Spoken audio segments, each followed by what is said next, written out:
Adjamian. Nailed that.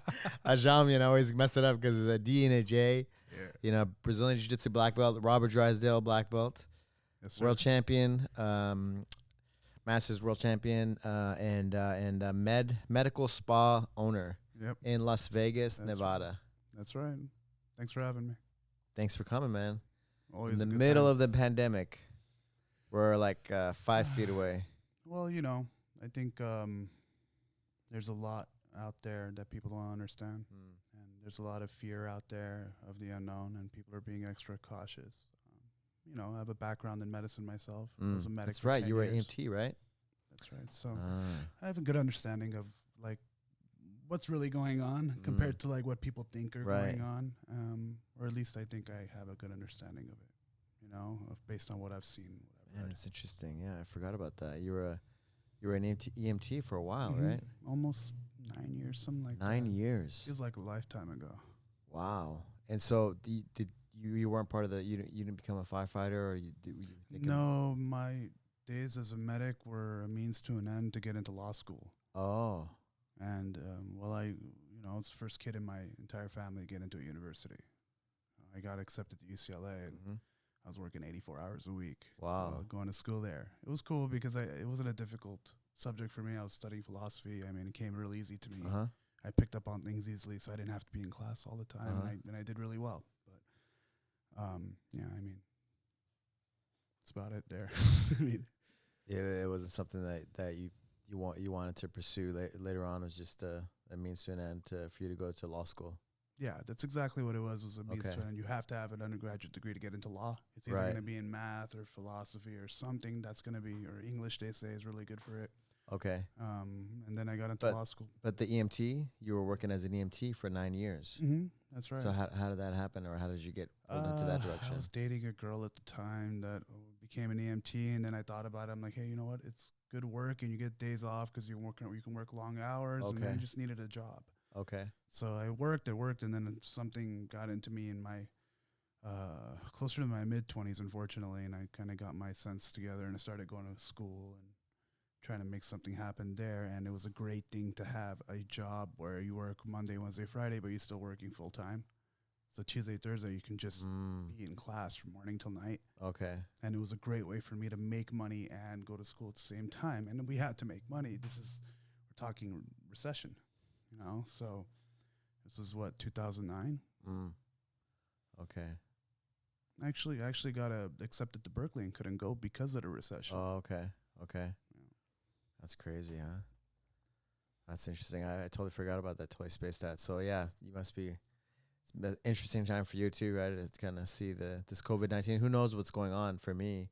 I don't know. Like all these so much fake news, so much information, false information. Like I don't know what to believe, what to think. But for sure, something does not feel right. It's a flu. Like COVID-19 is the flu.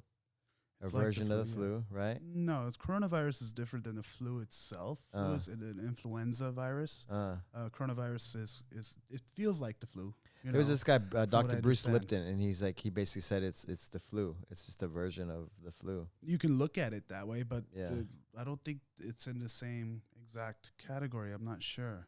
That's what he said. That's what he said. So, and I really trust him, but who knows? But it does come out to be a version of flu. This is going to come around every year. Right. There's a reason why it's called COVID-19.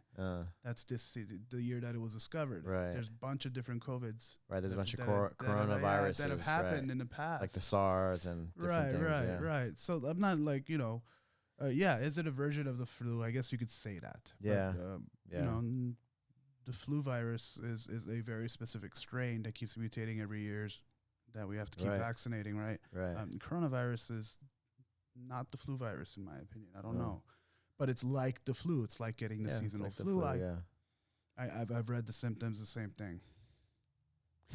Who knows? Exactly.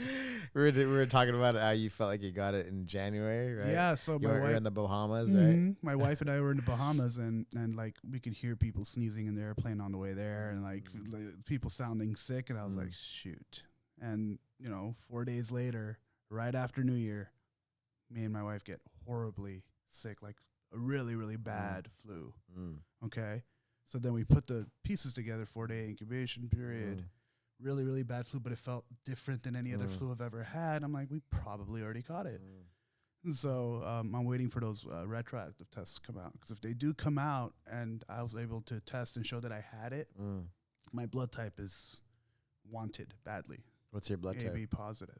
Okay. So I'm not It's the kind of rarest. rare, right? Yeah, so I'm not the rarest, but it's up there. So they Okay. really want it. So I've been giving blood quarterly for years just to help, you know. Mine's O. So you got the universal stuff. Yeah, so I can give it to anybody, right? Exactly. I can give it to you. I can give it to anybody. Anybody. Yeah, it's good. Yeah.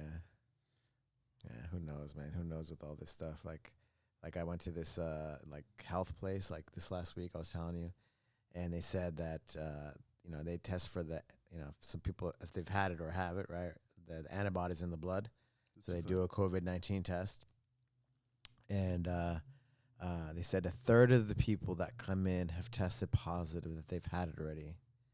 So, and they date it back, and they say, yeah, I had like the kind of like a flu, kind of a cough and thing like that in December, January, and they all recovered, right? All the people that said that came in that they said had, they all obviously they were there because they got tested, right? So they all recovered. So who knows? Like, I had there's like inside the gym here, there's like a thing going around in January, beginning of February, like this dry cough thing. I think January and February, okay? And it was a dry cough kind of a situation. And it was just the normal kind of seasonal thing, right? It's a double-edged sword. On one end, like for you and me and most of the population, I don't think we have anything to worry about. Right. On the other end, there are some people out there who have pre-existing conditions that make them most susceptible to the virus, where for one person might be almost asymptomatic, like them not having any type of symptom at all. And then the other person, has asthma and is a stage 4 cancer survivor, then the seasonal flu can kill that person though. Yeah.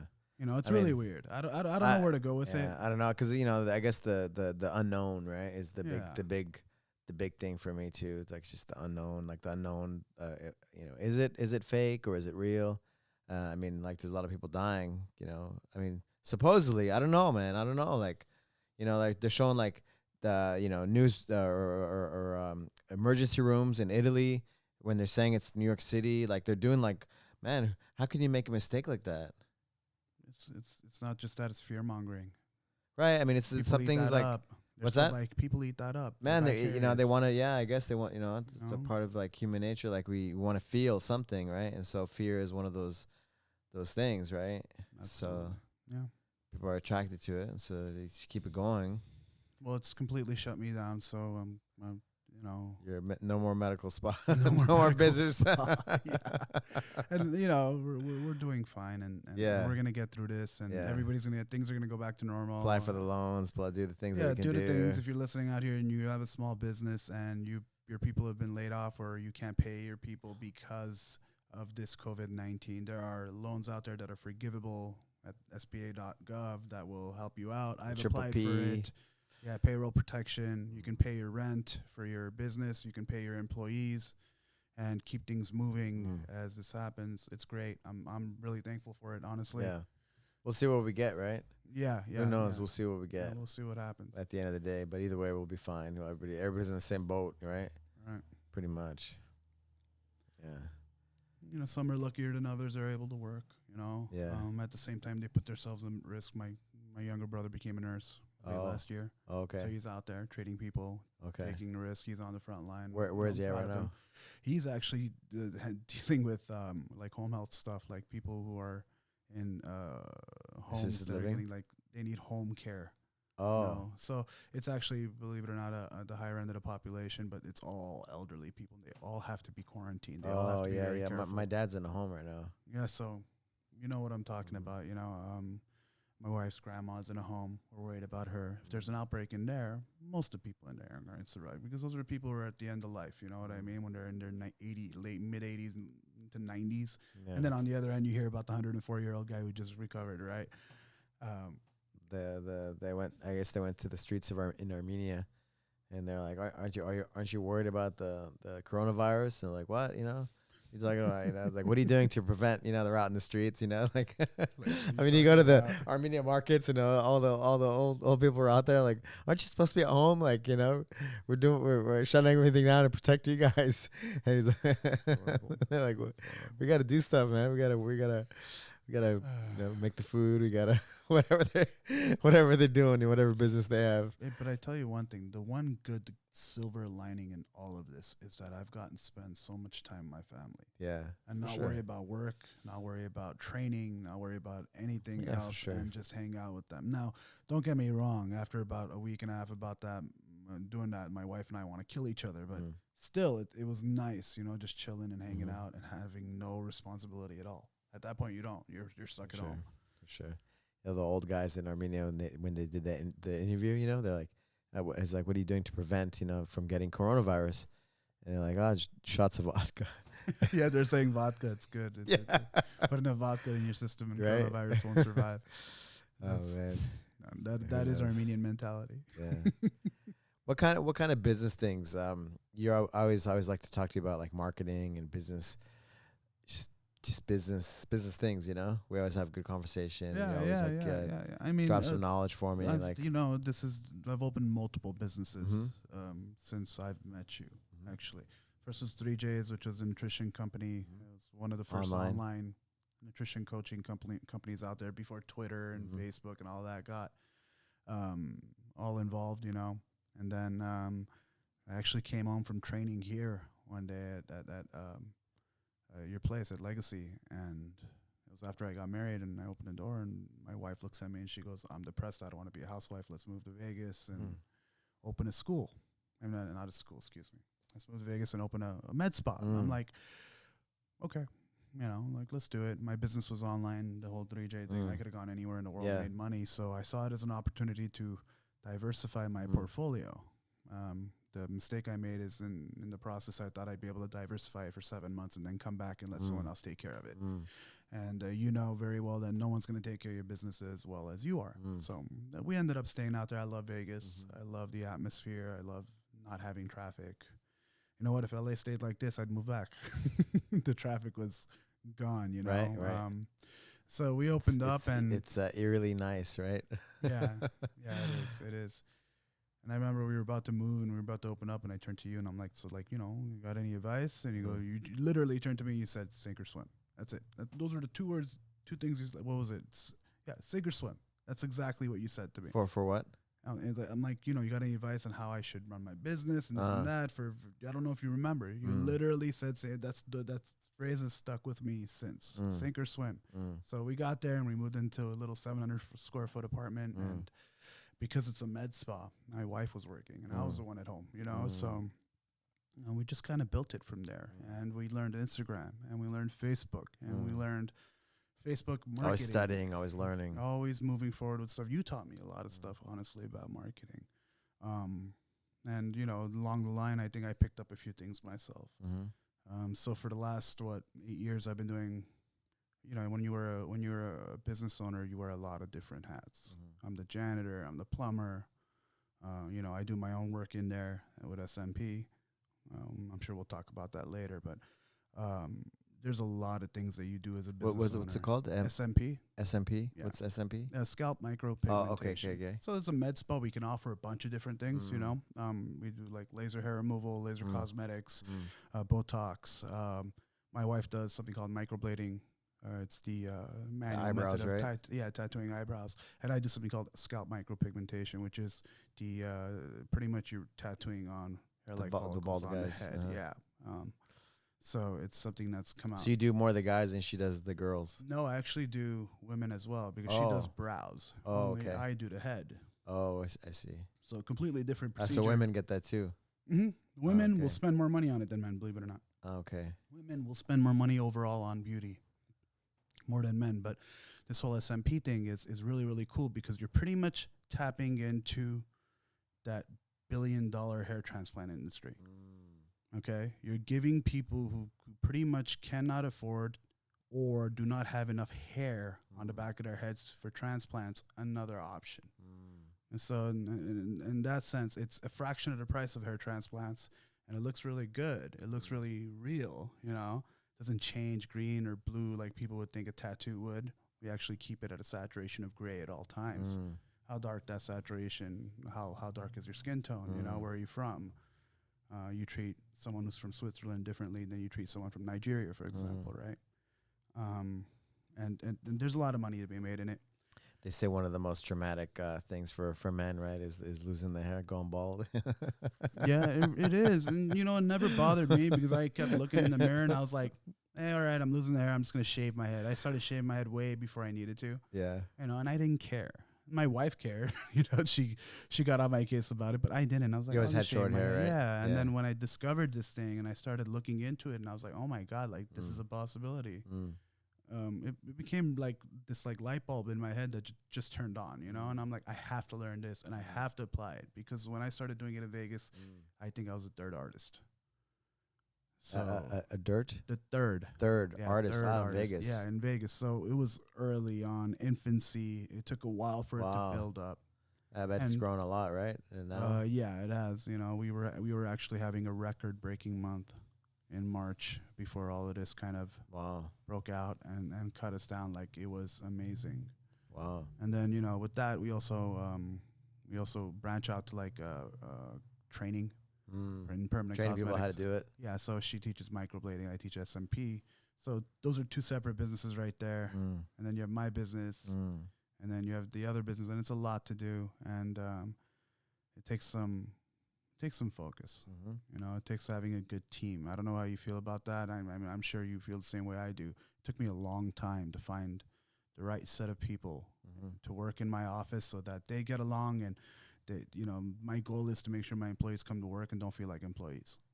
You know, and I feel like they're like that. They're like, you know, they handle business, you know, and it's hard to find people that way. Yeah, for sure. I got to when was it? I went to visit you in Vegas at your new neighborhood. Your the Beverly Hills of Las Vegas. I pull in the gated community. I'm like, what is this place? Like these crazy, Bentleys and just like crazy houses, crazy nice houses. Yeah, it's one of the more exclusive neighborhoods in Vegas. It's it's an older exclusive because new ones are getting built all the time. It was the big thing back when Muhammad Ali was alive. Okay. The Agassi's own, Andre Agassi, they own a cul-de-sac in there, so they own like 3 homes. Okay. My neighbor's house used to be owned by and lived in by Muhammad Ali. Oh, wow. So he bought it from a guy who bought it from Layla. Okay. So that's how that That's went cool. down. That's really cool. So it's a really, really cool, interesting neighborhood with a lot of history. That took over the house and we're building it up. It was really cool. It was an investment. Yeah, for sure. But I was proud of you guys. I was like, yeah, hell yeah, that's what it's about, right? Just go for it. Yeah, making moves and trying, right? Yeah, you gotta make something happen, sink or swim, right? Yeah, that's it.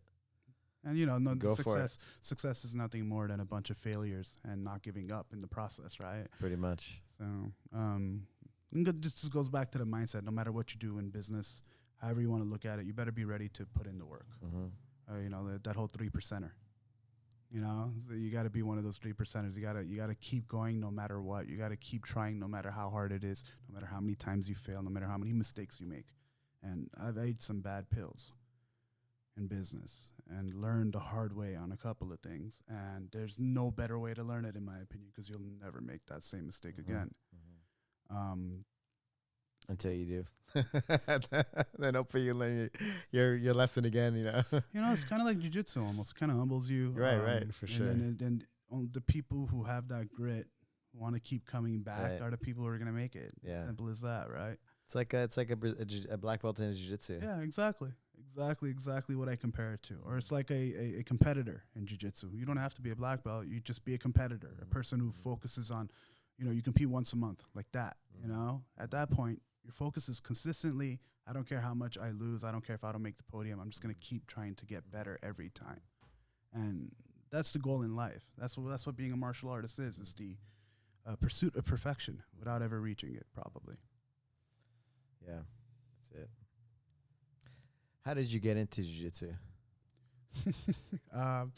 So my girlfriend, now wife, in 2009 got a job at a Gracie Baja in LA, and so I started training there for free. You know, it was really cool. The guy was cool with me, let me train there, and trained there for a little bit. And then my wife left, and I had a disagreement with an instructor there, I think. And you know, he got upset with me for no reason. I'm not going to get into it, but I left. I felt like, you know, maybe I wasn't wanted there because my wife didn't need work there to no drop more. names to put on Yeah, the bus. yeah. Nobody needs to do that. Yeah. So and then, you know, I came to your Pasadena school. Okay. I started training there, and that's when I met you. I had done 3 months at a school that was somewhere in the middle of nowhere in North Hollywood. Okay. But it was years before, you know, and it was a difficult environment for me to get it used to. Yeah, I came to Pasadena, started training under Alberto, man. I mean, I've got my white to purple from the guy I'm talking to right now, sitting down right next to me. I expected to get my black from him, but, you know, life throws things at you, and Med you got to figure it spas. out. Yeah, med spas, bro. Sorry, man. I'm always proud of you, man. I'm always proud of you. I'm always cheering you on, you know. I'm always coaching you too, man. All the damn tournaments. I came here, I remember from white to black, okay? That's true. As a brown belt, I came here and did the what was it, the LA Open? LA Open? Yeah, I remember as a brown belt. Yeah. Yeah, you were in my corner, man. Yeah. And then the funny thing is, the stuff that you know, Professor Alberto's taught me over the years, especially my guard, is stuff that I use to this day. And I used that day because I was actually competing against the judo black belt. I pulled guard for the second time in my life because he was about to toss me, man. That guy was good. Yeah. But yeah, so it started with you, and then, you know, got my purple, moved to Vegas in 2013. Wow, it's crazy. Yeah. It's been already 7 years. Yeah. 7 months turned into 7 years, right? Yep. Like the snap Real of quick. Snap of the fingers. Quick, you don't even see it coming. And did like under a year out of school over there, and didn't feel like I was the right fit. And then I found Drysdale's, and man, he really knows how to run a school for competitors. He felt like home again to me. You know, that there's things here that I had with you that I couldn't find in other places. And at Drysdale's, I found a piece of that, and it grew. You know, so I was really happy with my decision there. Yeah. And you know, under his tutelage, I've done the circuits hard. I mean, you're really committed. I was committing to competing like once a month at least, maybe twice. But it started it all because I was fat. Right. So how much weight did you? Because I've seen the before and after pictures. Yeah, I started jiu-jitsu. I would say roughly around 330 pounds, 335, something like that. I stopped checking at some point because it was embarrassing. And then my leanest, which was for a fight to win promotion, I got down to 235. Wow. But I didn't like that, sitting at that weight. It's kind of like the most comfortable weight for me was like 240 to 250. You don't feel like too stressed out, like you're hungry all the time? I actually water cut for the first time because it was on short notice. Oh, okay. So I really didn't like that feeling, you know. Not a fan of that at all. I fight as an ultra heavyweight, 221 and up, Man, so it that's doesn't the matter. thing, right? Like guys that are ultra heavyweight, they don't have to really cut weight, you know. But so they also have to deal with people who are like 80 pounds heavier than them. Yeah. But like it's a whole other world, right? When, you know, any other weight, you have to make the weight pretty much, right? Right. So you have to cut a little weight. You have to be on weight. So it's a whole other kind of thing, whole other fight, right? In the fight. Absolutely. And if you don't do it right, it's very difficult. And most people don't have the knowledge they need in nutrition to really pursue that correctly. Or they take on fights like I did at the last minute, and they needed to lose 10 pounds quickly. You know, it's funny, right, when you say that, because like there's like UFC guys, right? And you have like a, you know, super systematic, like science approach, right? And they make the weight, they drop all this weight. And of course, I've had some amazing coaches and, you know, people helping me to like do things the right way. And then there's guys in Brazil, you know, that I've known that, you know, there is no science, there is no like coaching. They just do like everything the wrong way, you know, and they make the weight, you know, like, you know, almost dying. It could have been done so much better, but they make the weight and then they still win the fight, right? They still, they progress in the thing, you know? So, you know, I don't know, like I think you should do like cut the weight and do everything right, you know, but at the end of the day, it comes down to like attitude and like your your self-esteem and And it those also things, comes down to who you're fighting, right? No, for sure, absolutely. You got to put it in. But yeah, grit is again. It goes back for to sure. that. That's it. Yeah. You grit 100%, and you're the spirit you have inside you. Rather than like because we can, but you want to do everything right. You want to do everything right, so you can perform at your best level, right? It's not just about that. I don't know about you, but like I'm super ritualistic with competing and preparing for competition. So if you've been doing something and it's worked for you, even if it's not optimal, right? If it gets you in the right headspace, I would say, then do it. Yeah, for sure. It makes you feel good. Yeah. I'm pretty systematic, and that's why I think I like to have like freestyle people around me. I'm a freestyler too, don't get me wrong, but like I'm kind of too systematic, and like do everything like a certain way, But that's why I think I surround myself with people to just switch my patterns up, Yeah. But at the end of the day, right? It's just like your attitude and how you approach it, right? No matter what happens, like this situation right now, just like, okay, do I get negative on it, or do I say good? Like let's do this, get excited about it, right? Or find opportunity, right? Right. That's it. Yeah. That's it. Got to figure something out. Yeah. But because sitting at home and doing nothing is like the worst. It's torture to me. For sure.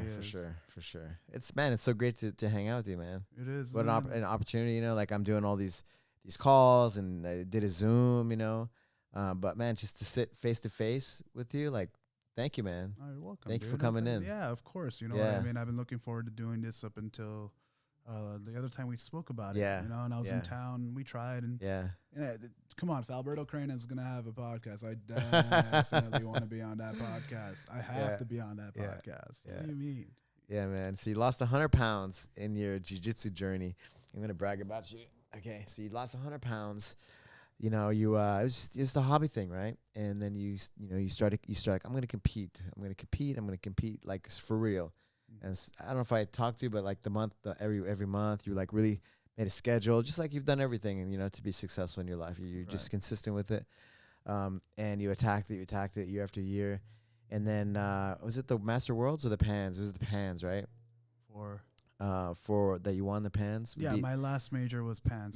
So the black belt. So you got your black belt, and then that next year you went again. You beat Comprito. No, I beat the guy that beat Comprito. Oh, okay. Anyway, man, you're on the top of the food chain with like these heavy hitters, and it was just so cool, man, to see somebody that I've seen since day one on the mat in jiu-jitsu, to grow up and to be to beat these guys, man, and to beat them legit, like tap them out too. It was my first black belt tournament, and I tapped out 2 of my 3 fights. Yeah, man, it's thing. like. It's awesome, man. With your clock choke. Wait, okay. You can brag on me. But it was your you came in, you come to visit, and then you get it's funny, right? Because I do a lot of, I don't know why, I have like good big guy moves, You have a guard game that I can use, and that's hard, Yeah, but also the top game, like submissions and stuff. And then the way you attack. Yeah, but turtle. the clock choke, for the sure. The way you attack turtle's pretty crazy. All the sequences I've learned from you, an attacking turtle and that cross lapel 50-0. I have destroyed people with that. Nobody's cool, expecting a 250-pound guy to sit on his butt and be able to do that, and that's like my backup plan. You went on a clock choke tour. I think you came in and you did the clock choke that week or whatever, and you just happened to be in town. And then next thing I knew, I would see your Instagram and Facebook posts, of like a tap out, like a clock choke tour. If you tapping out people like all over the country. Pretty much, it's a forgotten submission. Yeah. Judo people use it a lot. Yeah, I mean, if you do it right, if you hit it right, the timing, right? It's amazing. You're pretty much bow and arrowing the person. Because what you're doing, it's that powerful, and they don't see it coming. They think they're getting away from it. Because guys, I mean, big guys, right? Usually there's a top guy and a bottom guy, right? So if you get stuck if the guy's underneath you, you don't have to wait for the guy to get up, right? You can just get the positions and then tap out, right? And it can be a done deal. Yeah, and it's a sneaky move because you feel safe up until the choke comes. Right. So it's been a big a big pleasure and honor to see you grow up and become a world champion. Thank you. You know, black belt. Yeah, thank you, man. Congrats, man, on your I hard work never and imagined. effort. While you're running your businesses and doing all these things. Yeah, in that sense, I was very blessed because I was able to work from home and put a lot of time into it. The amount that I trained for what I wanted to do compared to like the everyday Joe who wants to come in and train, you can't compare it to. My wife used to trip out on me because I would go train. I would go lift for an hour and then do an hour of judo and then do 2 hours of jiu-jitsu. And that would be like back to back, you know. And then by the time I get home, I take a hot shower, I get out, and it's summer in Vegas, and I'm shivering because my body's so shot. And that's the level you kind of have to go to be good at jiu-jitsu. You know, you've been to it, or you are a world champion. You understand what it takes to do that. And a lot of people don't get that. People don't have the will. And the biggest thing that jiu-jitsu's taught me out of all of this, the weight loss, all that is great. I'm really happy about it. But the biggest thing it taught me was how to be successful. I didn't understand that. Yeah. How to makes you hard, you know, makes you hard for sure. Not just your body, but more importantly, your mind, right? Which makes your body hard. Yeah. No, I haven't going past, you know, what you think you're capable of. Exactly. Like just, I mean, like, you know, that major championship, like you doing that, that's a perfect example of that. Exactly. And it's weird, you know, like it kind of overflows into everything else in your life, you know, and it overflowed into my marriage. It overflowed into my business. It overflowed into the way I look at things and people and how I approach my life, you know, in this theater that we play in, you know. Right. And it's, I can't think of one way that it's been negative. And you're talking to a guy who's had 2 surgeries in the last year. You know, because my body's been so shot. I've had back surgery, I've had hernia surgery, and I'm still not complaining. You know, I won't complain, you know, and I hope I can do jiu-jitsu for a very long time into my, you know, 70s and 80s. We got to get you doing tack foot, right? Yeah, you know, I'm always talking about and you got to take advantage of this situation, and I'm going to get you on these Zoom classes. Not a bad idea. Yeah. Just start expanding the mind, start getting the body more connected. You know, it's funny because I used to come here and visit all the time. You're always gracious. You always let me come and train. And, you know, so every time I show up, I'm like, hey, this hurts, or hey, that hurts. And you show me something, and immediately starts to feel better. And I'm like, okay, there's something going on here. If you know, if Alberto is a huge fan of this thing, believes in it, then there's something there that you need to look into, because you're a credible person to me, a very credible person. You know, if somebody else came up to me and said, hey, tack fit this and this and this and that, my first initial reaction would be snake oil. Because I don't know you. I don't know who you are, what you're trying to sell me. But when you come up to me and say, hey, I found this thing and I think it's really helping, and then you share your own story about the trials and tribulations you've been through and how it's helped you, then it's like, dude, how could you not look into it? How could you not be curious at least, right? I have a lot going on in my life. I live in Vegas. I don't have kettlebells. It's really hard for me to get into tack fit. But if you're interested in it, I want to know about it. I want to learn about it and do what I can. So I'd love to get into those Zoom classes, you know, since you're doing it. That'd be really cool. I always feel like a tack fit salesperson. You know, I mean, I live it, you know, so I can't, it just comes out of me, just like jiu-jitsu, right? We're so into it, and it's done so much for us that you can't help but talk about it, right? Because you want to share it with others. Exactly. And of course, what it's done for me, but you know, it's like the proof is in the pudding, you know. People, like, you know, saying, like, the students trust me, right? And I show them the things, and it works. You know, it works for them to heal themselves. It works for them to, you know, kind of prevent injuries too, and then for a performance, you know, really makes them better. You know, so it is a very interesting. It's the yin and the yang. It's the thing that completes the circle, I think, with jiu-jitsu, because that's my jam, right? Right. That's my. Yeah, it's my tool, you know, and it needs this part, you know. We didn't learn these things. Yeah, the stuff that I have learned about tack fit, which is like barely breaking the surface, I'm sure, you know, but it makes a lot of sense. Yeah, for sure. And then and you just got to do it, you know. And the cool downs that we did after class and all that, and I noticed my body feels better afterwards. Yeah. And you recover more. Yeah. Therefore, you're able to train more. Therefore, you which is take out the tension in your body. Therefore, you're able to live better, feel better, do more, right? Without not even training, but other things. Do it better. Why wouldn't you do it, right? Exactly. Those are my thoughts, at least. If it expands your mind to look at the entire world more optimally, Yeah, like in a yeah. way that you wouldn't have, Yeah. that's a benefit to yourself. I mean, Sure. you should For sure. 100%. For sure. You know, Well, I wanted to go back, like you were talking about you went to UCLA, mhm. and so you were going to UCLA and you're gonna go to law school, right? Right. You studied philosophy. That's what you majored in? I double majored philosophy and the study of religion, specifically Interesting. Abrahamic religions. Abrahamic Yeah. religion. But I'm not religious at all. What made you want to study those things? If I tell you, kind of laugh. I have a strict policy of if you're going to talk shit about something, you better know what you're talking about. So I decided to pick it up because it was interesting to me. That's the only reason. Nowhere else. I mean, who gains anything by learning about early Abrahamic faiths? You know, I mean, it was a way for me to fill credits, and it was a way for me to learn something that I was interested in. Yeah, it's super interesting, super different, right? Yeah, and it gives you a historical perspective of Jesus, of the Bible, of the Abrahamic faiths, of Islam, of all of those things, and it gives you this deeper understanding of humanity, because humanity believes in religion. Humanity has a need for it, and so I wanted to understand that a little better. So I focused a lot on that and religious violence and things like that to just, I don't know, I can't it's a quirk, it's just something that I'm super interested in, so I'll read about it. So like these studies, right? Like we're in this situation now, and I used to talk to my friend from Brazil. He's an attorney, and he's like, I believe in God. I believe in God because I believe in God. I believe everything's gonna be okay. Everything's gonna be fine. It's a nice feeling, isn't it? Could you I guess summarize like your reflections on those years of studying? Most Christians aren't real Christians. Okay, I'm not a Christian. I don't claim to be, so that's the first thing I should say. But to me, there's a lot of armchair Christians out there. People who are like, oh, I go to church, or I believe in God, and that's good enough. That just clears me of my sins. But if you're gonna be Christian, live like you're Christian.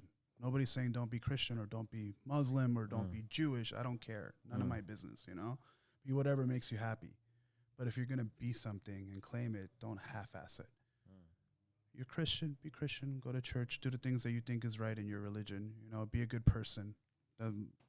Above anything else, right? Be a good person. I don't care what you believe in. Yeah, I don't care what you believe in. But like when you study that, like what are the lessons, You always have The lessons are that history is written by the victor.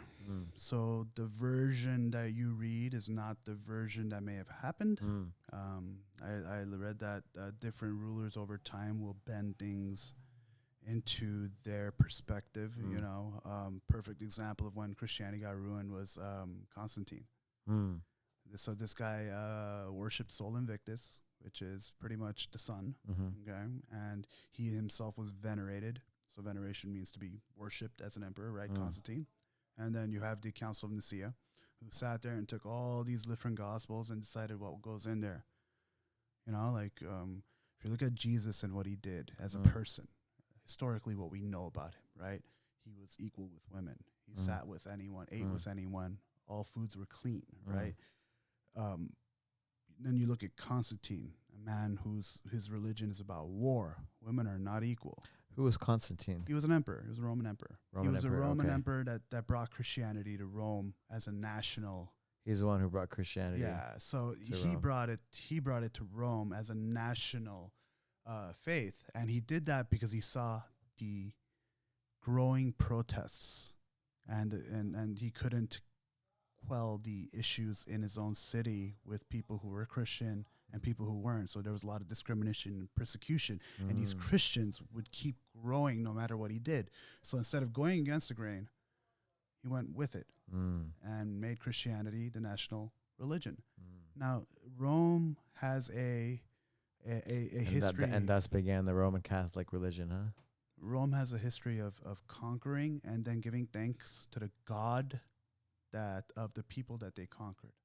So I conquered your land, right? And you surrendered to me, whatever. Hey, you know what? I want to go give a gift to your God.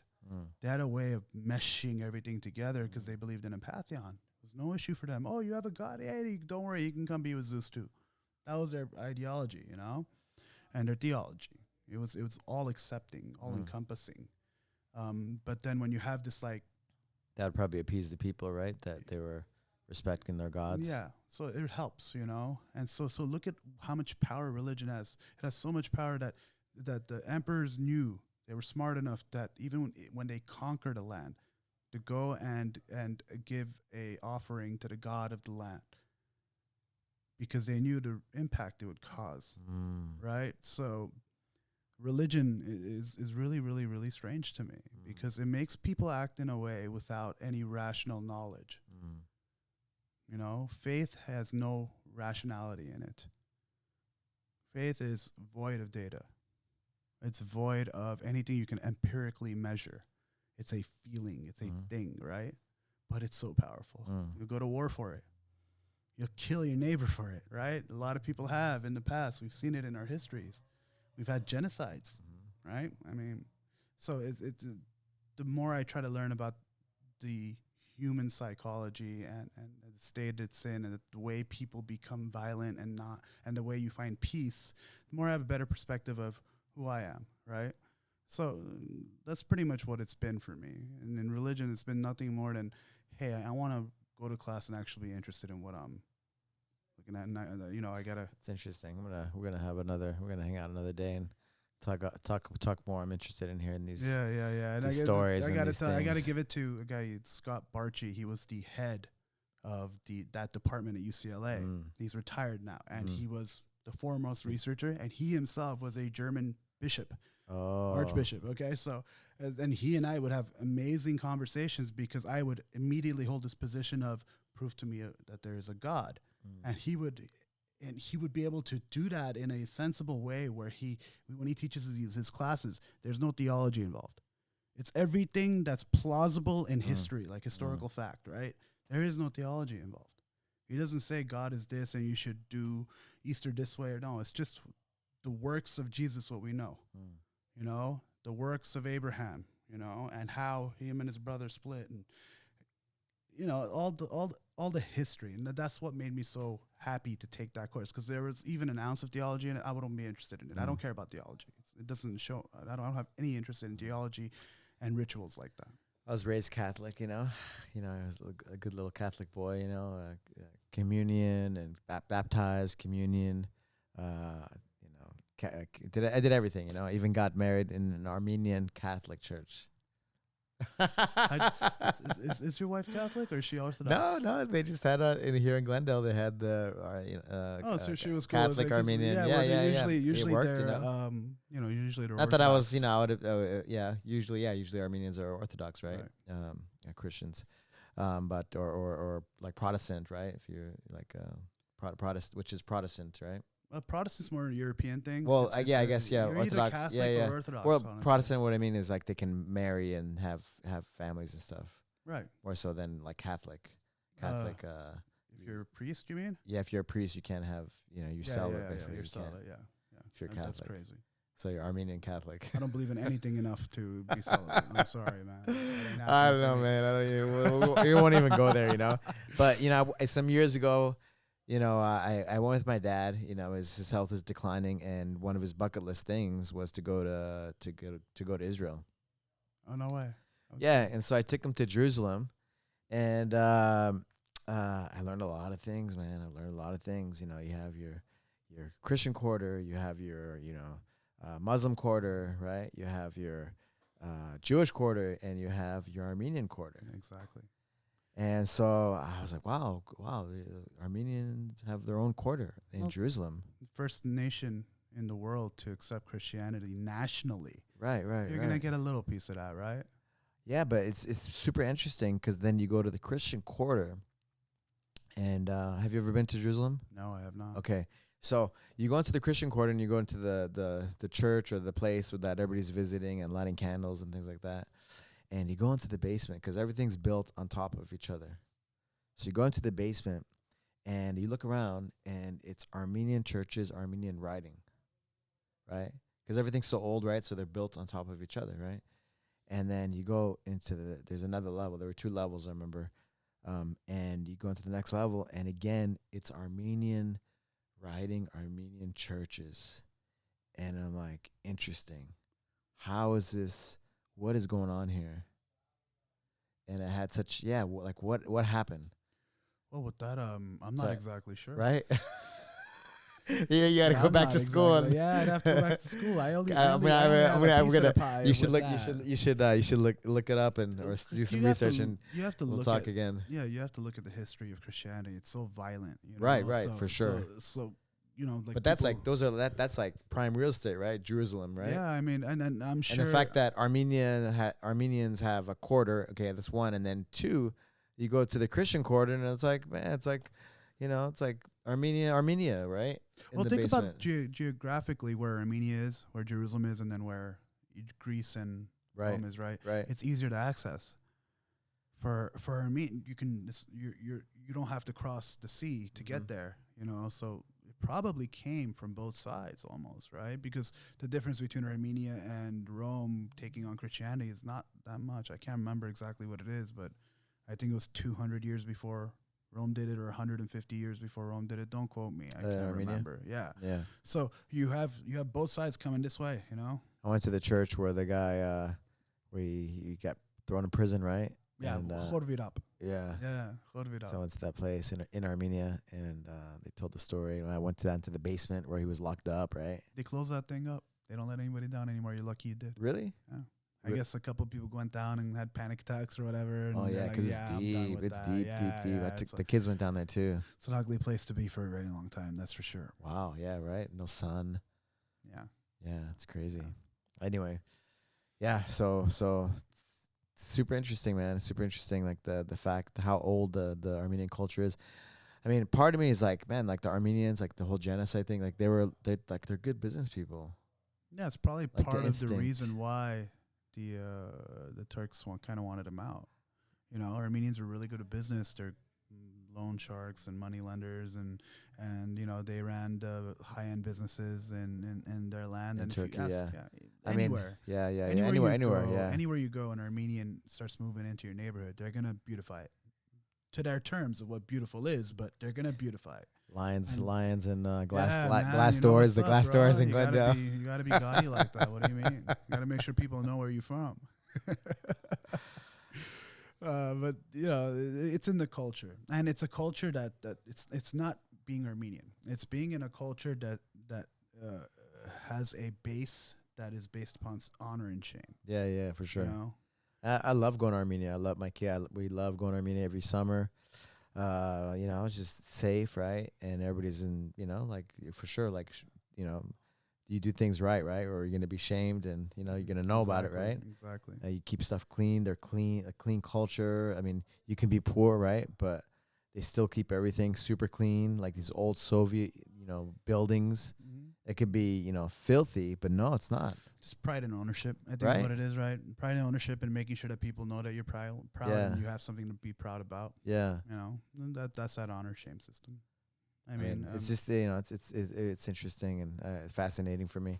But that whole the whole Christian quarter of Jerusalem and just the Jerusalem kind of piece is definitely fascinating for me. Like, you can, I guess, do some research on it and let me know, since that's your that's your major. You know, I'm interested. You know, in hearing more why and how that happened. You know, just that piece of history. Right. Because that's a big piece, you know. That's a big huge. piece of Yeah, it became super relevant, right? Right, of Jerusalem, right, which is like a major. I mean, like historically, right? Yeah, absolutely. You can feel it. You can feel like how old everything is there. Yeah, absolutely. And a lot of wars and things were fought, right? The Crusades and everything. Yeah. For those lands. Yep. For those pieces. A lot of bloodshed. A lot of bloodshed. A lot of bloodshed over for faith. sure. Which leads me back, you know, circles back to why I got into it in the first place. I'm trying to understand that whole faith, that whole need for faith. There's a science behind prayer, for example. When you pray, they've done studies where you pray, certain areas of your brain gets more blood than others, and that gives you that good feeling. But when you meditate, you get that same exact reaction. So we are wired to believe in something bigger than us. It's kind of For crazy. sure. I mean, you can call it different things, right? Yeah. You can call it Like, a lot of different things. right? You know, But we are like, wired to believe in something above us. I mean, you look at the science, right? I mean, science, religion, right? You know, it's like our atoms, right? We're mainly energy. We're point zero zero zero zero zero whatever zero, a bunch of zeros, one mass, like, you know, like the nucleus, and the rest is energy, right? So we're basically space. We're energy in space.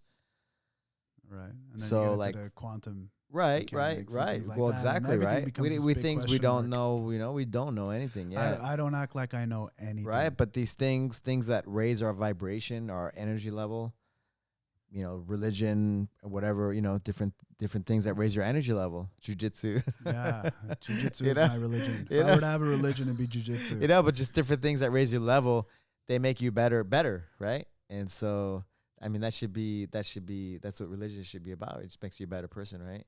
Yeah, but that's not what it's about. Well, It gets you know, commercialized. It gets twisted into people's well, I don't know the words whole Roman, no, you forget know. about Rome. Just think Yeah. about how people categorize religion and like terrorism and how. No, for sure.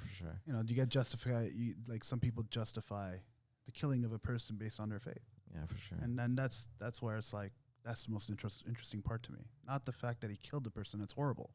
But what led this person to believe that it's okay to take another person's life over something that is written on paper and nothing else? That's the only thing I care about in religion, honestly. Man, going back to the Roman, it's I need to learn up and study up on these things, because I'm interested in like how the things evolved. You know, it's cool. Like when you go to the Vatican, right? You have the Illuminator. What's his name? The Armenian. Grigor. Grigor, the Yeah. Illuminator. You know, at the steps when you exit the Vatican. Mm-hmm. There. But like, how did that happen? How did the whole Vatican? How did the The Vatican's a hub for history of Christianity. right? And So how once Constantine. No, I wouldn't say that came in from Constantine. I'm sure there was some type of cross culturation, you know, that happened. But once he made it the religion for Rome. Mm-hmm. I mean, did the Vatican exist before that? The Vatican did not exist before that. No, Right. It was way before the Vatican. Just because Christianity is something new, Right. right? The Vatican was built and came into power, 600, 700 years afterwards, I believe. Again, don't quote me. Yeah. These are a lot After he media changed the numbers, religion to yeah. Christianity in long Italy. after he was gone, right? So and then it just got twisted. But that was a way for like a power hub, right? That Vatican, that, you know, the religion. To ask yourself, the Vatican's an amazing place, right? Because it's the smallest nation in the world. It's considered its own nation, right? Man. And two, it's I think second smallest or smallest. I think Monaco's the other one, right? But just there's so much money.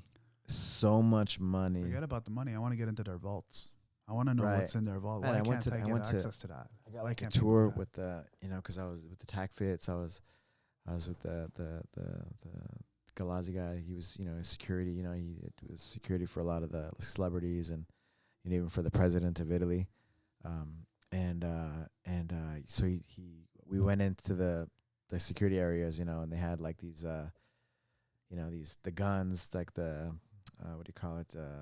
Just they had the latest equipment, and it was like a museum basically, but it was like a private place, right? But just kind of shows you how much money they had back in the day. But even, you know, just the last, I don't know how many hundreds of years, you know, how much money they actually had. I mean, This is people ridiculous. will pay money, right? People will give money. What's that? People will give money, right? How does the Vatican make their money? I mean, real estate, and who knows? I don't know. Yeah. I mean, a lot of people go to church and put money into that.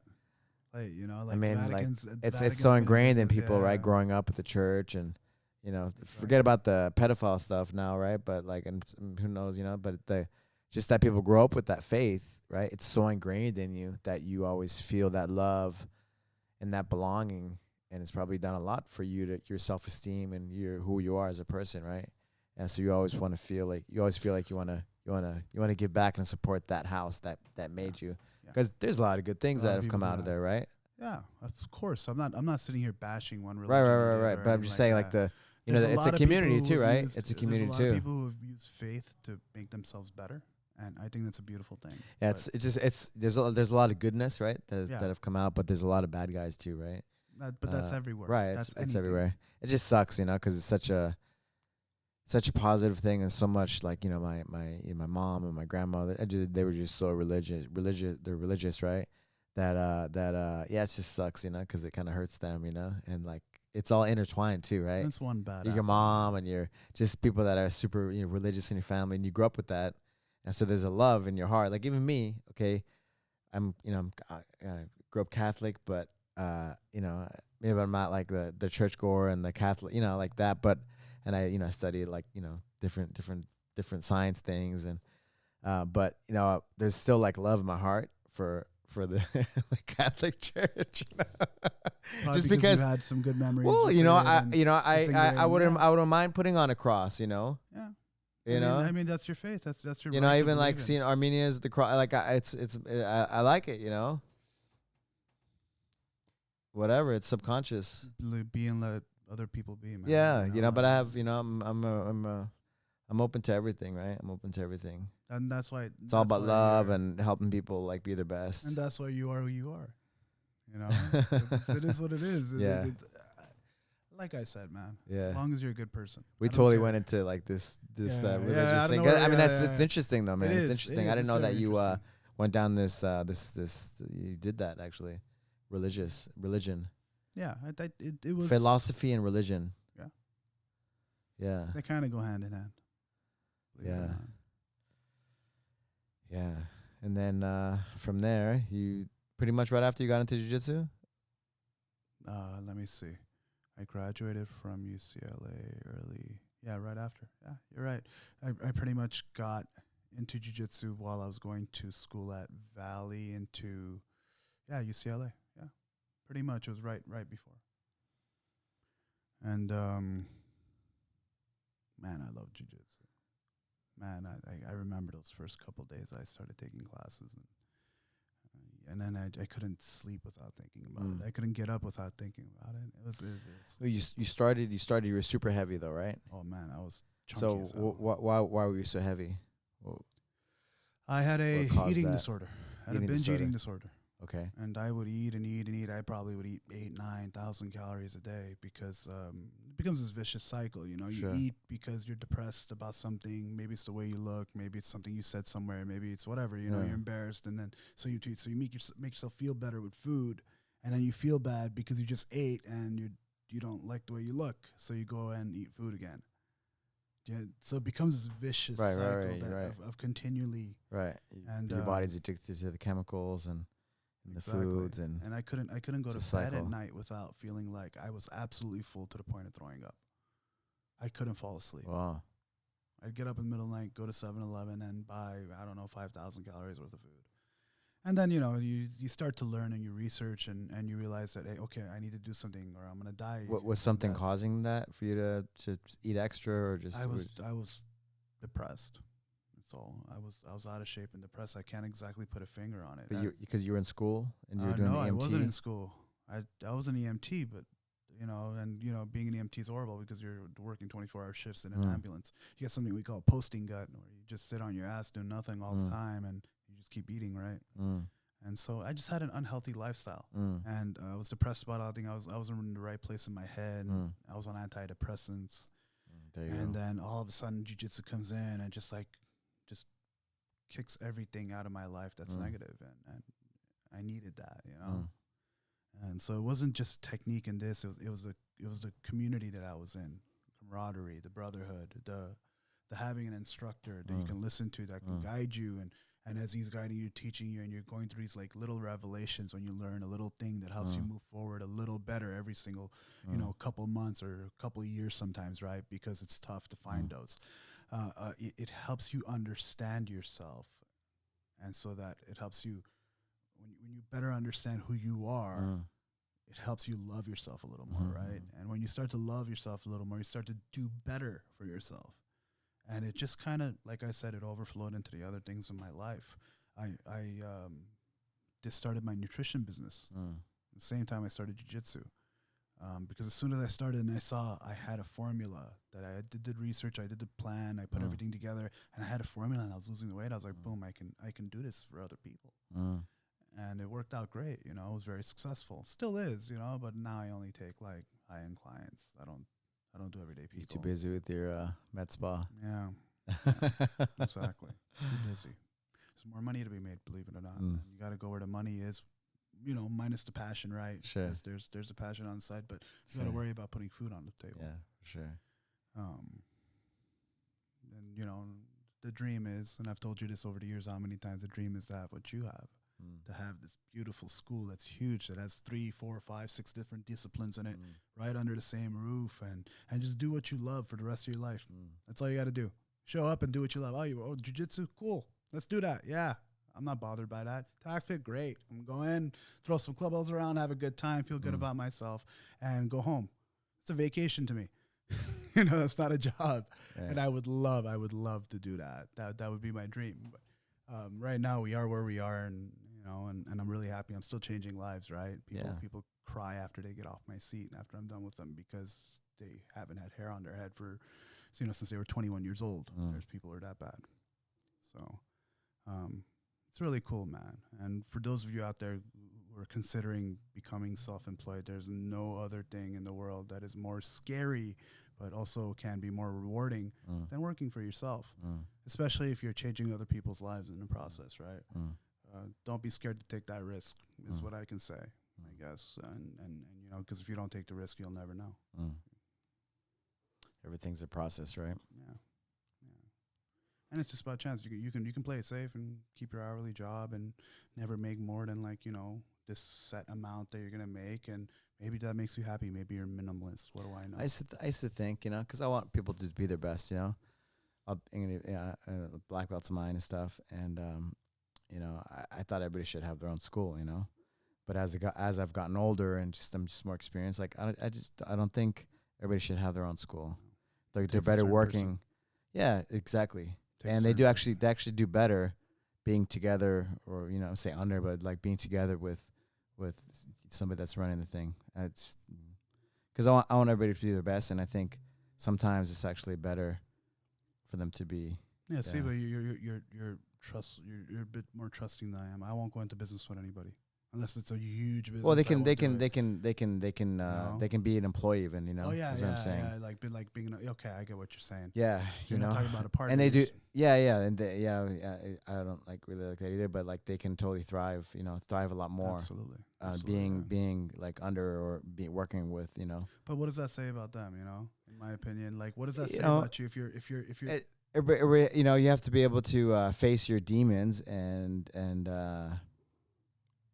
is it about the money? Is it about you challenging yourself? Do you want to challenge yourself? I mean, it's everybody's own journey. That's all I'm saying. I used to think they have, me being the competitor as a young man, I thought everybody, you need to go for it. You need to but it's everybody's own journey. Why am I forcing it's your thoughts also, right? You should go for it. You should try it. But why am I forcing the way I am on them? Do I think it's better for them? I used to think so. But actually, until they make those changes, and it takes a lot of guts to really change a lot of those things. They're probably a lot of the stuff is from their childhood, right? And how they believe, and how they see themselves. And it's changing that self-image of themselves, Right. And that's a big step, man. You have to be ready to die to do that. It is. And, like I'm saying, you have to be ready to die to make those changes, those changes. And, most people don't want to do it. Yeah. Most people are too scared to do it, I think. I don't think there's people out there who look at themselves and go, okay, I don't want to improve myself somehow. And I don't know, at the end of the day, for example, I'm just talking the jiu-jitsu thing, for example, but it can be on other businesses too. Are you contributing? Are you doing a good job? And because for a team, right, to have a team, everybody has to have their piece, Right. Everybody has to have their part, their contribution, People go through different stages in their lives. And especially a bigger company, a bigger corporation, a bigger company, everybody has to have their pieces, and every piece is super important, Yeah. So that's all I'm saying, and from that perspective. But I used to think everybody should have their own business. But just as I'm older now, they shouldn't, some should, some should for sure. I guess as you get for them, and get experience. when I say that, for them to be their best, you know. And Whatever for sure, I that want is, right? whatever that is. Yeah, Whatever that is. yeah, for whatever that is. Yeah, I can see that. I can't put that onto myself. Right, Like, right. For you, man, like not everybody's gonna put the work in. Everybody's gonna do that to you know compete at the highest levels. That you know you started like jiu-jitsu at not when you were a teenager, but older, right? yeah. How old were you when you first started doing I jiu-jitsu? was 26. 26, okay. And you know not everybody's gonna do that work and you know be able to you know achieve that the things that you've done, right? Put in that work and you know whatever, do what you do, and also with the other businesses and things that you've done, you know, and that's okay, you know. I don't know, it's okay, I think. Yeah. No, I mean, if I were to go have a conversation with people and say, what is jiu-jitsu about? It's not about competing. It isn't, right? It's about becoming a better person. Right, challenging yourself. Being and better being than the guy you were for yesterday, sure, for right? sure. So, yeah, I 110% Like agree with I'm you. all about people. Like I've dedicated my life to helping people reach their best. Yeah, you really have. Yeah, that's been my jam, you know. That's what I've done since I was a young man, straight up. You really And have. jiu-jitsu has been my path, you know. Now with TACFIT, it kind of completes the circle, I feel like. For now, maybe there's something else yeah, out for there sure, that might for sure. add, right? And I've mentored a lot of people like with business and things like that as well, you know. And my thoughts are like everybody shouldn't have their own business. Do you feel like that because, you've had some experiences that will make you feel that way? Yeah, I've had know? like I'm in my I've been in the martial arts business, and so I've had black belts, you know, and they shouldn't have had. I've helped people, you know, have their own gym, but they shouldn't have had the gym, you know. Yeah. They would have done better having somebody else, even if they weren't the black belt, but having another business partner or something. Who actually knew how to run a business. Just had that, you know, the right whatever, you know, image or whatever it is, you know, and they could and they could have ran the business better, and then everybody would have done better, you know. He could have done his job because he's not into it, you know. Or he doesn't know any better. Who knows, you know? He's not into it. He doesn't want to do it, you know. He doesn't want to do it. He doesn't want to be that. Well, a lot of people open up businesses. They're taking a risk and they usually don't know what they're doing. Right? You learn as you go along. I mean, martial arts, for example, like a world champion black belt guy. No you know? way, no. He's too busy being a world champion. Yeah, exactly. It can be though. It can be if he has that in him. If he doesn't, he just wants to have an easy life. He doesn't want to, you know, whatever. He doesn't want to push it, you know, from a business perspective, you know. I'm not about the men. I just want to do my best with everything that I do. That's my mindset, you know. Reach my potential and everything that I do. I want the same thing for like my students and everybody that come around that I come in contact with, like my friends and associates, you know. But yeah, that's what I think, you know, just from my experience. Like, yes, can I mentor that guy? Can I change him? I can. But does he want to do it, you know? Does he want that? Is it me saying to do it? You need to have your own business. You need to do it. Is it me or is it him saying, I want to do this and that, you know? So it's, at the end of the day, it's about you, right? It's about you. And so, man, at the end of the day, it's all about, you know, being happy. Yeah. It's all about being happy, It really is. you know, and being like, it's all good, you know, yeah. like, and whatever that means, you know, whatever that means. Some people like, you know, I like to work hard, you know, I like to work hard. I like to, you know, put my heart and soul into things, you know, give it everything I got, you know. Some people don't, you know, they just want to chill and do what they need to do to get a paycheck. It's like talking a different language. Yeah, you know, and it's okay, man. You know, we need different people to run the world and to move stuff forward. You know, like there's like a bee story, right? There's like the worker bees, right? And then there's in a beehive, for example, and then they have these like Bohemian bees. They don't work. They just like fly around, you know, and then just like come back and, you know, they don't do nothing, you know, they just like hang out and chill, but they fly in different directions, you know, whereas the worker bees, okay, there's a field and they, you know, they grab the pollen and they, you know, they come back and everybody's working, right? And these guys are just like, whatever, doing their own thing, you know? But when you know, that field runs out, like those same worker bees, like they only know that route, you know? But these other guys, these Bohemian guys, right? They went to some other field. Hey, I went over there, you know, and there's lots of pollen and, you know, stuff over there. And oh really? And then those worker bees start to go over there, and then they, you know, they're scouting. you know, yeah, they're like scouts, right? So, Right. but everybody They'll has play their their piece, part, right? right. So it's like, So you it's know, just in a question of tribe, if you want, what piece do you want to be on the chess yeah, side? yeah. And pretty I much. think in a tribe, like, have you ever read that book, The Tribe? No. Was it Jurgen? Forgot his name. But just like everybody has their piece, you know, in a community, in a tribe. Have you read Musashi? Musashi, Yeah. The Five Rings. No, not his actual Five Rings. The novel. I Name have of not. Musashi. I have You not. should read that. Okay. And then you should read Taiko. And then you should read. Oh my God, I've read so many. Okay. So I love reading books that have historical fact in them. So like, you know, Nobunaga and all these different lords of the time, the way they shaped Japan and the samurai philosophy, you know. And we were talking about going into different philosophies and things like that. I love reading books that give you a form of enlightenment, you know. And these Japanese novels, these are novels. They're not exactly based on fact, but historically factual, right? And the way these books that were written in the 1800s, the way they portray the philosophy of the time, I think is much more genuine. So one of the things I think people can do to really better themselves in this time while they're home is pick up a book and read. For sure, yeah. You know, and it just, I know, like totally off subject, right? But I thought you were gonna get to because we were talking about people. You were talking about how everybody should, just go for it, and for sure, people should definitely go for it. You know, but it's different for everybody's. Yeah, it's different for everybody. You know, what I'm trying to say is when you read stuff like that, you change your perspective. No, for sure, you open up your mind. You know, and so sometimes all of a sudden you're looking at the chessboard and you don't want to be a pawn anymore. I'm like you, Alberto. You know, I want to make people the best they possibly can be, like overachieving. You know what I mean? But I've been burned in the past because of that. You know, I've helped people way beyond what I should have helped them, and they did nothing for me in return. And that seems to be like the broken record with people who are like that, right? You know, and like so, I can't fathom the perspective of being disloyal to someone who's been good to you, or turning your back on someone that's been good to you.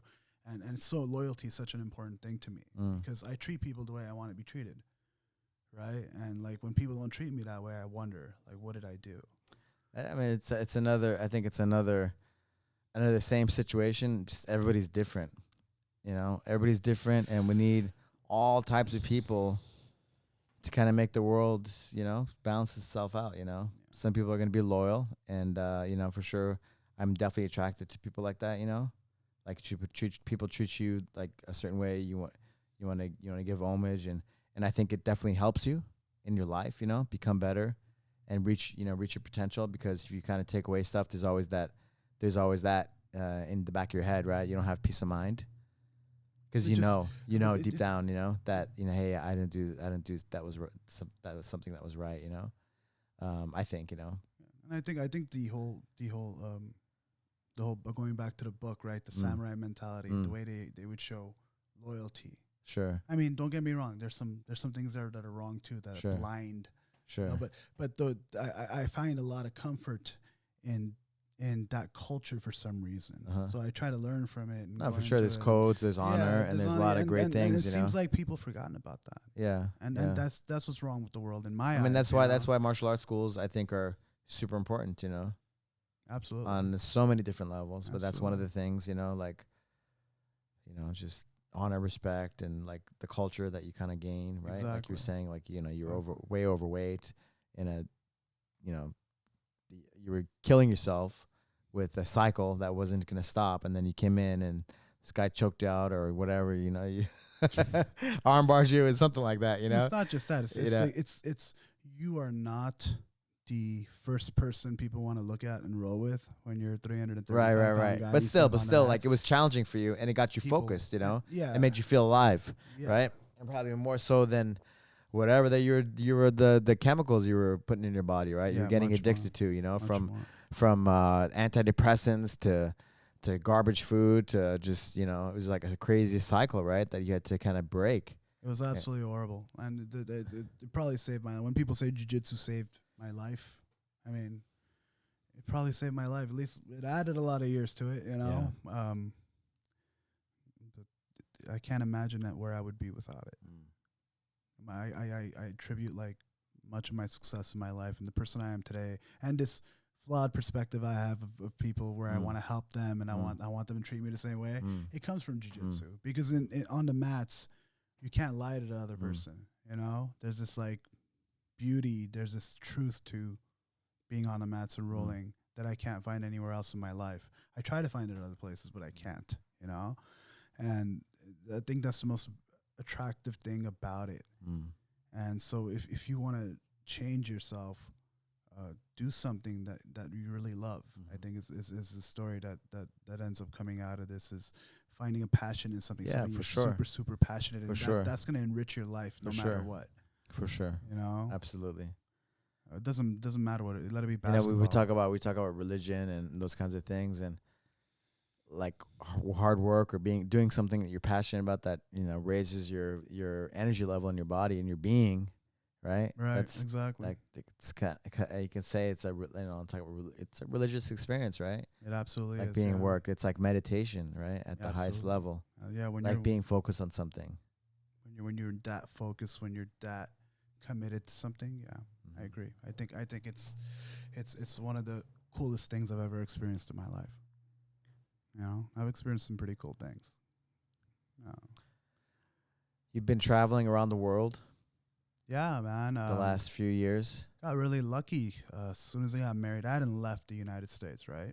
And as soon as I got married, all of a sudden I'm a jet setter. Done Mexico, done 2 European trips, done Armenia a bunch of times, obviously, right? And then Brazil. You know, I haven't done Brazil enough. You can never do Brazil enough for some reason. I love it, but we did Floripa. We lived there for like 2 months. Awesome. Traveled the world, competed, went to Lisbon, won Europeans there as a brown belt. And the coolest thing, like being able to go into any city, make a phone call, and have a tour guide on the spot, because there's a jiu-jitsu academy in that city, and you go train there, have a good time, they'll show you around. It's just so hospitable, and like there's this huge network out there that you don't know exists until you start actually traveling. And traveling's important, man. To me, the most important things in life, it isn't money. Money makes it easier to have the most important things in my life. My most important things are memories, they're experiences, because you don't take your fancy car to the grave with you. You don't take your home. It's what you remember on your deathbed that makes your life worth living, you know? So like going and seeing the world and understanding things and understanding human psychology and taking risks to become something more than what I initially thought I possibly could be. That's experience. That's the stuff that I want. That trumps money any day. The only reason why we have money is because we use it to get those experiences sometime, you know? It's not necessary. So, I mean, going back to like this idea of business, you know, if you're going to do business, then you have to put in the work. You have to become a social media marketing person. You have to learn Facebook. You have to learn Instagram. You have to learn how to do Facebook ads. Oh my God.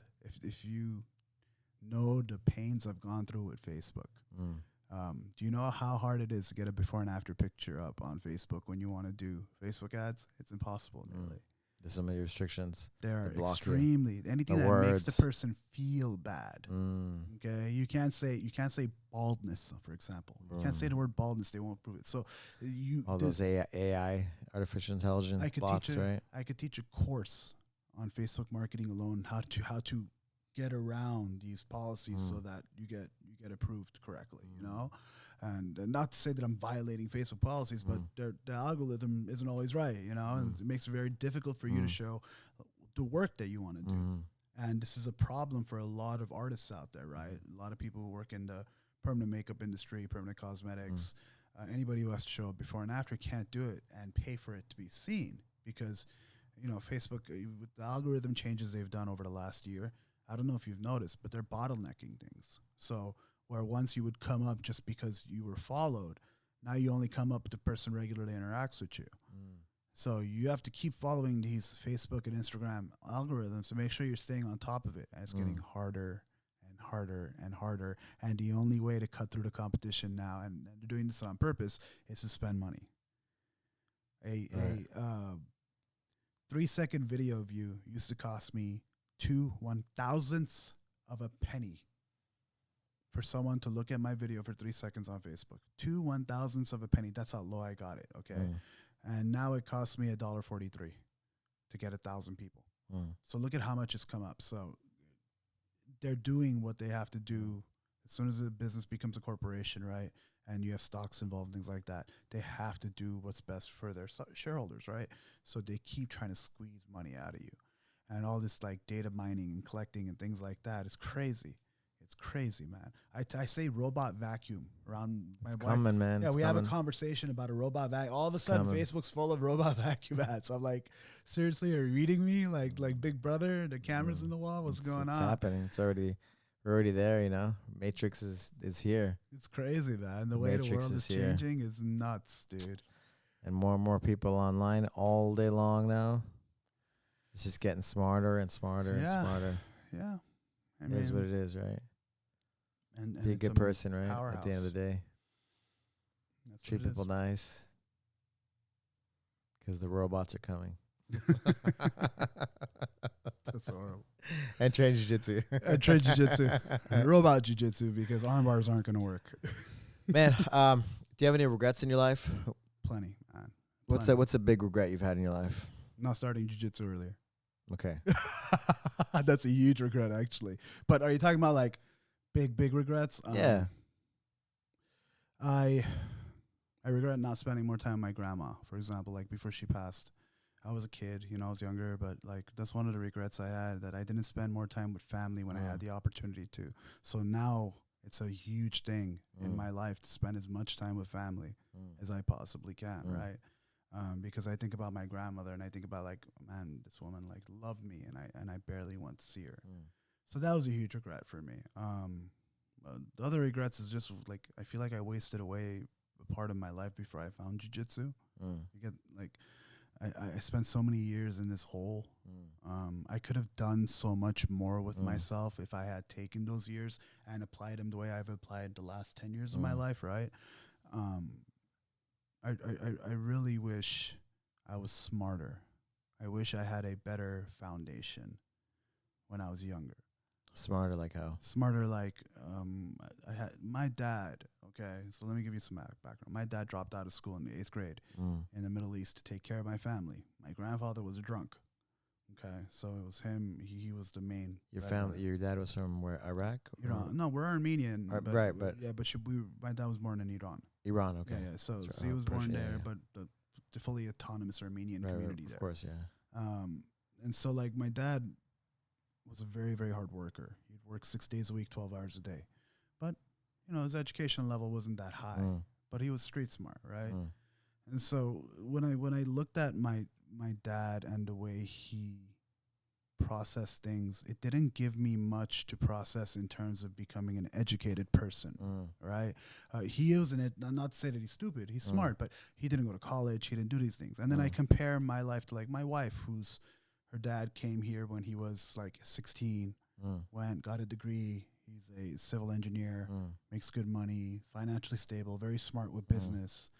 So much so that every time I want to make a move that I'm unsure about, I pick up the phone and I call my father-in-law. I don't call my dad, I call my father-in-law, And so I didn't have a good foundation, but I did make the best of what I had, I think. It just took time. And there's like a joke in my family that all the men, like, they take some time for things to like settle and for them to make logical decisions. And it's usually in the mid-20s, and that's what it took for me, unfortunately. So I feel like I wasted some time, and I could have done some different things and done more. I regret dropping out of law school, believe it or not, to open up my med spa. Oh yeah, so yeah, fun fact. I dropped out. I was going to law school that day. My wife told me, let's move to Vegas. And I was like, oh, so you started it. What law school were you going to? Chapman. Okay. Yeah, I mean, it was a pretty good deal. What made you want to what made you want to go to UCLA? Honestly, I didn't. Remember, when we circle back, I got into Berkeley, which is where I wanted to go. Okay. And then I saw that I couldn't. I'd stay and support my family. Oh, okay. In the recession, so I was like, UCLA. You were the first person to go to college. Why you? My older brother got into business. You know, he was working for someone else for a long time, and then he saw I opened up my first business, and I'd like to think I inspired him to take that risk. I don't know. You know, usually he's the one inspiring me. But he opened up his own business, so he didn't go to college. And then my little brother, being younger than me, didn't have a chance to meet me there. And then my mom was educated, but wasn't. It was vocational stuff, you know. I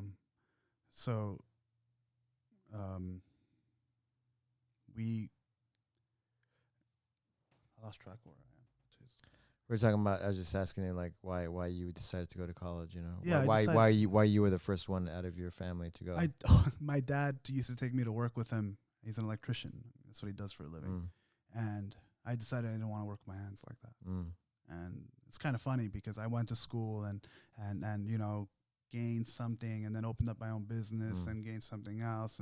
But then I go back and, you know, I buy a house, and I'm doing all the electrical work in there, and I love it. You know, I love going in there. So they still got you anyway. Yeah, bro. I went to your house in Vegas. You're still doing the manual labor. Yeah, man, I am. And it feels good to do manual labor, especially when it's your own house, right? Yeah. But I remember like being in the attic in the summers over here, pulling wire for my dad and just hating life. Just like I couldn't drink enough water to keep up with the sweat, and so I was always thirsty, you know. And I hated that feeling. I was like, no, I don't want this for myself. You want to be smarter. You want to be more. Yeah, Not that it's more, but you want to do different. Yeah, I wanted to work with my hands, you know, and work from home and not have to go out there and do that. That was a drive of mine because I saw how much it affected my dad. You know, he's such a hard worker, and he would keep going. I think that's where I got my will to continue no matter what. I think I got it from my dad because when I was ready to go home, he was ready to work another 6 hours. So, yeah. There you go, man. Well, congrats, man, on all your hard work, and I'm always cheering for you. Thank you. Thank you for being an inspiration. You're part of it, Alberto. You know, like you're part of the reason why I'm where I'm at. I always attribute it to that. You know, I always call this place my roots. You know, you're part of my roots. Yeah, I'm a tree. I get it. I grew. I went past that, but without that foundation, I don't think I'd be able to do it. So thank you, man. Like seriously, you do a lot for people here. I don't think you even realize how much you do for people here. You've done a lot for me, and I've always looked up to you as a mentor and as a friend. And so this has been really, really cool. Just to like shoot the shit, you know, not even have a subject matter, just be like whatever, and just jump back and forth and share thoughts and understand things about each other that we haven't. You know, I didn't know you grew up Catholic and you do have this sense of religion. I never knew that about you, for example. You know, you never show it. So, you know. So it's really cool to get to know you a little bit more, you know, and hopefully as people listen, they could maybe learn a little bit about themselves. Who knows? Yeah, that's what we try to do. Thank you. Let's tell me about your med spa. How can people find you? Ivy Laser Salon, IVY, like the plant, lasersalon.com. We're in Vegas. Stop on by anytime you'd like. You know, we do a bunch of different services. If you want to learn more about SMP, check me out at scalpkinglasvegas.com or scalpking702 on Instagram. You can see what it's about and try to get a feel for it. It's something new. All you people out there suffering, wearing hats all day, we have the solution. Nice. And you have a jiu-jitsu one too, right? Instagram? Jiu-Jitsu, yeah. What is it? DAJITS, the Jits, yeah. I'm out there, you know. Yeah. As soon as I start training again, that'll be up and running like it used to. But right now, I'm so busy with my business and everything else and the house and that I don't have time to keep up with multiple accounts. Yeah. So. Sounds good. Thank you, brother. Thanks again for having me, man. Thank you.